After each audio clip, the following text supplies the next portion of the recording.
Salam, selamat pagi, salam damai sejahtera untuk Bapak, Ibu, saudara-saudari yang terkasih. Marilah kita menerima sapaan firman Tuhan melalui renungan harian HKBP Susutoyo. Hari ini, Rabu 21 Desember 2022, kita berdoa. Damai sejahtera Allah yang melampaui segala akal, itulah kiranya yang melihara hati, jiwa, dan pikiranmu, di dalam nama Yesus Kristus Tuhan kita. Amin.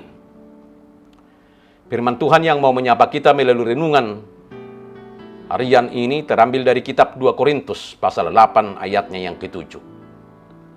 Maka sekarang sama seperti kamu kaya dalam segala sesuatu, dalam iman, dalam perkataan, dalam pengetahuan, dalam kesungguhan untuk membantu, dan dalam kasihmu terhadap kami.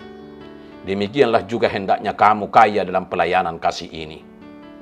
Dalam bahasa Batak Tuba, alai songo kasurungan muna di nasaluhut, di haporseaon, di hata, di parbinotoan, di nasaharinggason, di pagkaholongi muna di hami, naing songoni mahasurungan muna nang di ulaon asini rohaon.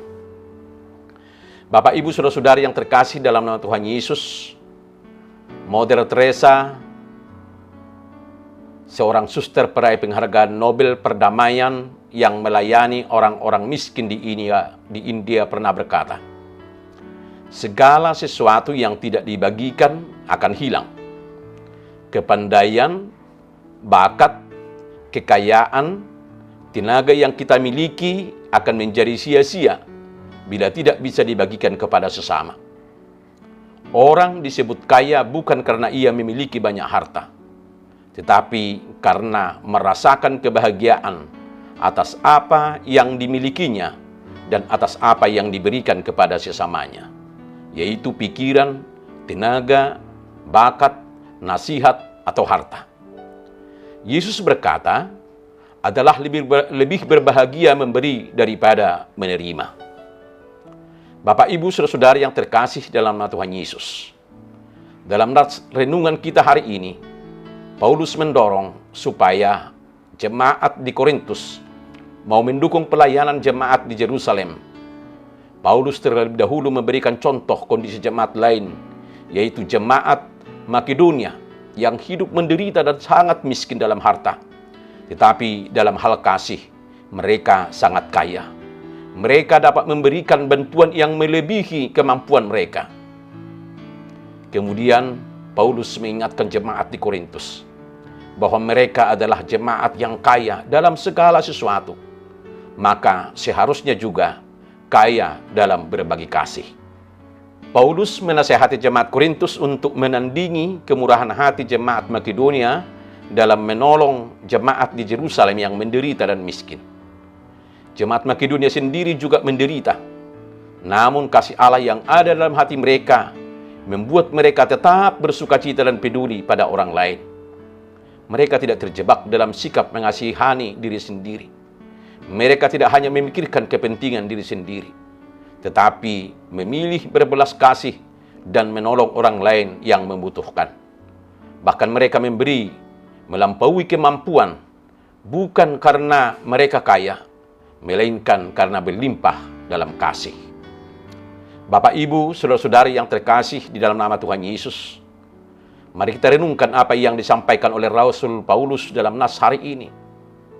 Di bawah penganiayaan dan kemiskinan yang parah dan sangat sulit, gereja-gereja di Makedonia, yaitu Filipi, Tesalonika, Berea, memberi lebih banyak, bahkan melampaui kemampuan mereka.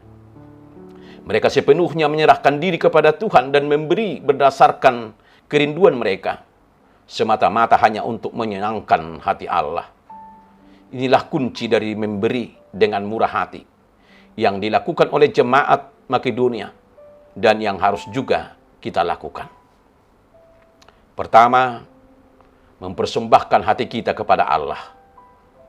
Ini termasuk juga mempersembahkan apa yang ada pada kita. Uang, harta, talenta, jabatan. Kedua, Kita memberi untuk pekerjaan Allah sebagaimana Allah telah menggerakkan dan mengarahkan hati kita untuk mendukung pekerjaan Allah di muka bumi ini. Ingatlah baik-baik, di dalam 2 Korintus, memberi tanda kutip digambarkan sebagai kasih karunia yang ditempatkan Allah dalam hidup kita. Dan kasih karunia itulah mendorong kita untuk bermurah hati kepada orang lain. Bapak, Ibu, saudara-saudara yang terkasih di dalam nama Tuhan Yesus, marilah sebagai anak-anak Tuhan Yesus, kita yang telah menerima kasih karunia dari Allah, dan karena kasih karunia itu tinggal di dalam hidup kita, kiranya menyadarkan kita bahwa kita bukan hanya menerima sesuatu dari Tuhan Yesus saja, tetapi ada saatnya kita memberi sesuatu kepada Tuhan Yesus, baik di dalam pelayanan, pekerjaan, ataupun keluarga. Dan semua yang kita lakukan ini, kita lakukan untuk Tuhan.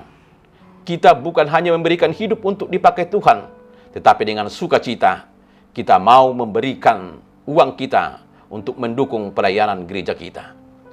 Walaupun dalam keadaan yang sulit seperti saat ini, bukan menjadi alasan untuk tidak bermurah hati. Di dalam kondisi seperti sekarang inilah, boleh mendorong kita untuk melakukan perbuatan baik, yaitu dengan bermurah hati kepada saudara-saudara kita seiman dan yang lainnya, sehingga mereka boleh melihat Kristus yang hidup dalam hidup kita, dan mereka memuliakan Bapa yang di surga, sehingga kerajaan Allah semakin diperluas di muka bumi ini. Itulah panggilan hidup kita.